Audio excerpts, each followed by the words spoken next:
అసెంబ్లీలో తీర్మానం ప్రవేశపెట్టినప్పుడు ప్రతి ఒక్కరూ మాట్లాడింది ఏంటంటే రేపు ఏ ప్రభుత్వం వచ్చినా క్యాపిటల్ని ఇక్కడి నుంచి తరలించడానికి వీలు లేకుండా ఈ రోజు మేము తీర్మానం పెడుతున్నాం, రేపు బిల్లు పెడుతున్నాం, తర్వాత చట్టం అవుతుంది అని చెప్తున్నారు. అది అది అబ్సల్యూట్లీ రాంగ్ అండి. ఏ మేధావిని అడగండి, అక్కడ అది కుదరదు. ఏ ఏ ఏ ఎవరు కూడా అది లీగల్గా నిలబడుతుందని చెప్పడం లేదు. ప్రజాస్వామ్యంలో ప్రజల తీర్పు అంతిమం అవుతుంది. ఎక్కడేది ఫెయిల్ అయినా ఆ ఫెయిల్ అయినటువంటిది వెంటనే ప్రజలు ఇంకో తీర్పు తీసుకుంటారు. ఆ తీర్పు ద్వారా చట్టం అవుతుంది, చట్టం ఏమో మళ్ళీ అమలు చేయబడుతుంది. అంతేగాని చెడిపోయినటువంటి దాంట్లో ఇబ్బందులు వచ్చిన దాంట్లో ఫెయిల్ అయిన దాంట్లో ఎందుకు ఉంటారండి? ఇలాగ అనేక ప్రాంతాల్లో మారినాయి కదా, మారలేదా? రాజధానులు అనేక ప్రాంతాల్లో మారినాయి. అందుకోసం ఎక్కడ కూడా అలాగే స్థిరంగా రాజధాని ఉంటుందన్నటువంటి దేశంలో ఎక్కడ లేదు. చట్టాలని సవరించుకున్న ఫెయిల్ అయినటువంటి ప్రాంతాలు చట్టాలని సవరించుకున్న అనుభవాలు ఉన్నాయి, చట్టాలని ఉపసంహరించుకున్న అనుభవాలు ఉన్నాయి, రాజ్యాంగాన్ని సవరించుకున్న అనుభవం కూడా ఉంది.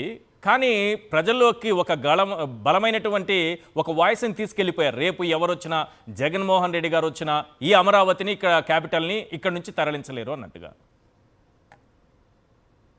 అది కేవలం మార్కెటింగ్ టెక్నిక్ తప్ప అంతకంటే ఏం లేదండి. ప్రజా జీవితంలో వాళ్ళకి ఎవరికి తెలియదు. ఇది ఈవేళ ఢిల్లీలో ఉన్న ఎక్స్పర్ట్స్కి అడగమని చెప్పండి, అది మార్చలేరని ఎవరైనా చెప్పగలరా?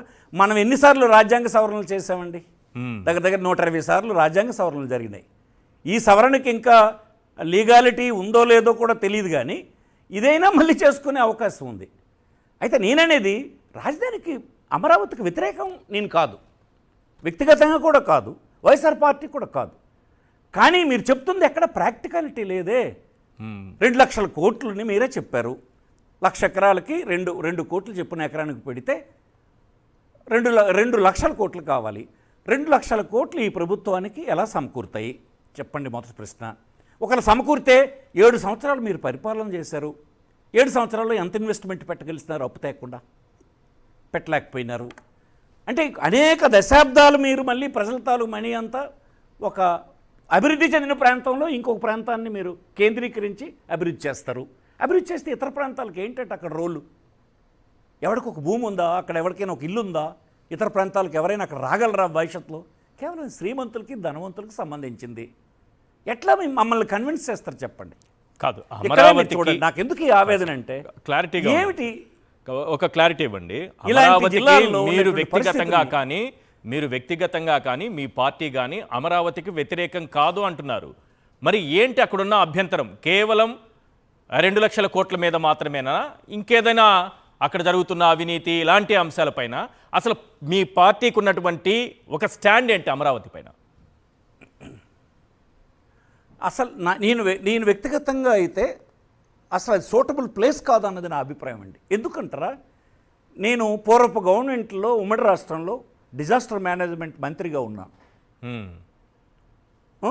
2010లో వచ్చినటువంటి ఒక వరద కృష్ణా పరివాహక ప్రాంతంలో క్లౌడ్ బర్స్ట్ అయితే ఆ నీరు కృష్ణానదిలో 16 లక్షలు కంటే డిశ్చార్జ్ చేయలేనటువంటి పరిస్థితిలో కృష్ణానది ఉంటే ఆ రాత్రి ఏ రాత్రి గుంటూరు కృష్ణ ఎత్తుకెళ్ళిపోతుందా, శ్వాస అయిపోతాయని, నన్ను వాషౌట్ అయిపోతాయని భయపడినటువంటి పరిస్థితి ముఖ్యమంత్రిగా రోషయ్య గారు ఉన్నారు. ఆనాడు నేను డిజాస్టర్ మినిస్టర్గా ఉన్నాను.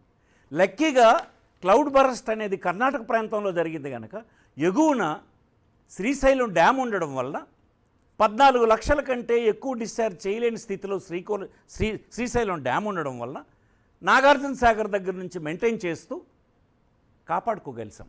అదే క్లౌడ్ బరస్ట్ కానీ మీకు మన నాగార్జున సాగర్కు దీని కిందన కానీ ఎక్కడైనా జరిగి ఉంటే అసలు ఇప్పుడున్నటువంటి అమరావతి కూడా అంతా వాషౌట్ అయిపోతుంది. అంత ప్రమాదమైనటువంటిది. ఎందుకు అలాంటి ప్రాంతాలను ఎందుకు పెట్టాలి? నెక్స్ట్ మీరు అవినీతి అనేది సెకండరీ స్టెప్.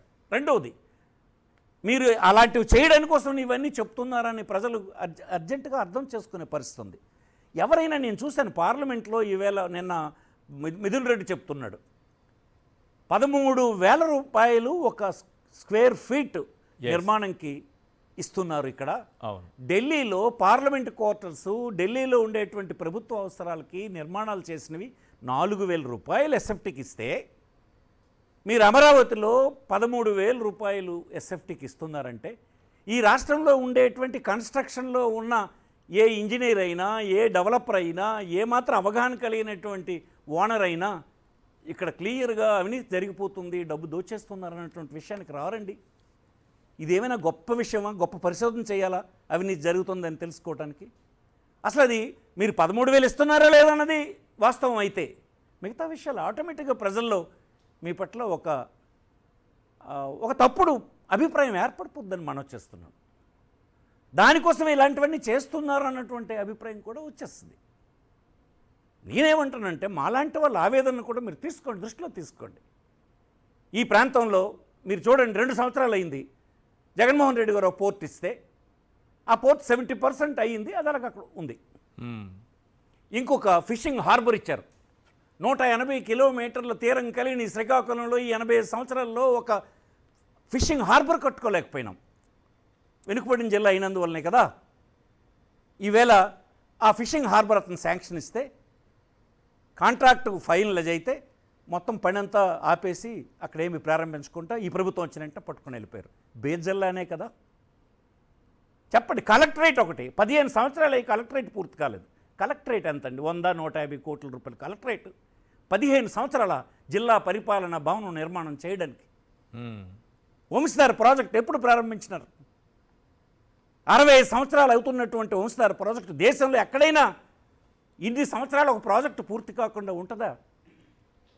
మీరు క్యాపిటల్ నిర్మాణం కోసం సవరణ చేయాలన్నటువంటి ఒత్తిడి ప్రభుత్వం మీద, కేంద్ర ప్రభుత్వం మీద తీసుకొచ్చారు. కానీ అదే ఒరిస్సా ప్రభుత్వం మీరు కలిసి ఉన్నారు. సుప్రీంకోర్టు వేసినటువంటి ట్రిబ్యునల్ ఒక తీర్పు ఆంధ్రప్రదేశ్కి, ఒరిస్సాకి ఇచ్చింది. ఆ తీర్పు అమలైతే నేరేడు దగ్గర ఉన్నటువంటి బ్యారేజ్ నిర్మాణం అయిపోతుందన్న విషయం ఎప్పుడైనా మీరు చెప్పారా? దీనికి ఎంత శ్రద్ధ చూపించారు? ఇది వెనుకబడి జిల్లా అయినందువల్ల మీ అప్రోచ్ వెనుకబడిన జిల్లాలు, వెనుకబడిన ప్రాంతాలకు లేదు. ఇది విభజన చట్టంలో మీరు చెప్పిన పాయింట్కి ఇంకో పాయింట్ ప్రజావేదిక మీద మాట్లాడుతూనే ఉంటాం. ఇంకో పాయింట్ ఏంటంటే విభజన చట్టంలో పెట్టింది రాయలసీమ, ఉత్తరాంధ్ర వెనుకబడిన జిల్లాలకు బుందేల్ఖండ్ తరహా ప్రత్యేక ప్యాకేజ్ అని పెట్టారు. దీనిపైన ఎందుకు మాట్లాడరు? ఎందుకు దీన్ని గట్టిగా ఒక తీర్మానం పెట్టో, లేకపోతే చట్టాన్ని దానికంటూ ప్రత్యేకంగా తయారు చేసో ఉత్తరాంధ్రకి, రాయలసీమకు మేలు చేయొచ్చుగా?